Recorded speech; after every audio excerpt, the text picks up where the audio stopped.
ఆంధ్రీకరిస్తున్నప్పుడు చిన్ని కృష్ణుడు ఆడుకుంటున్నటువంటి సందర్భాన్ని ఆంధ్రీకరిస్తున్నారు. అమ్మ కొప్పు వేసింది, ఆ కొప్పుకి ముత్యాల సరాలు తొడిగింది.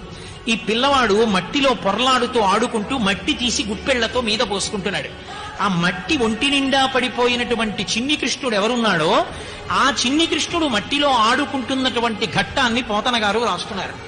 వ్రాస్తున్నప్పుడు పోతన గారు దాన్ని వర్ణించేటప్పుడు ఒక చమత్కారం జరిగింది.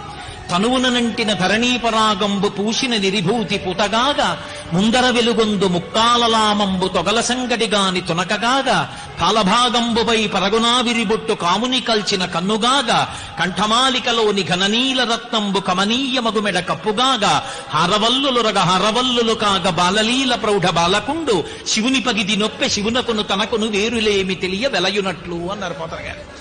ఆ చిన్ని కృష్ణుడు ఆడుకుంటూ కొప్పు అమ్మ వేసి దానికి ముత్యాల సరాలు పెడితే చంద్రవంకతో ఉన్న పరమశివుడు కనబడ్డాడు. అమ్మ మెడలో నీల పతాక వేస్తే ఆ మణి యొక్క కాంతి కంఠానికి కొడుతుంటే నీలకంఠుడైన పరమశివుడు కనబడ్డాడు. ఒంటి మీద మట్టి పోసుకున్న చిన్ని కృష్ణుల్లో విభూతి ఒంటి నిండా అలదుకున్న పరమశివుడు కనబడ్డాడు. ఆయన ఒంటి మీద వేసుకున్నటువంటి హారములు పరమశివుడు ఒంటి మీద వేసుకున్నటువంటి సర్పాల్లా కనబడ్డాయి. ఓయ్ పోతనా, నాకు శివుడికి భేదం ఉందనుకుంటున్నావా? భేదం లేదు, ఇద్దరం ఒకటేను సుమా అని నాకు కృష్ణుడు చెబుతున్నాడా అన్నట్టుగా కృష్ణుడిలో శివుడు కనబడ్డాడని పోతన గారు అంధీకరించారు.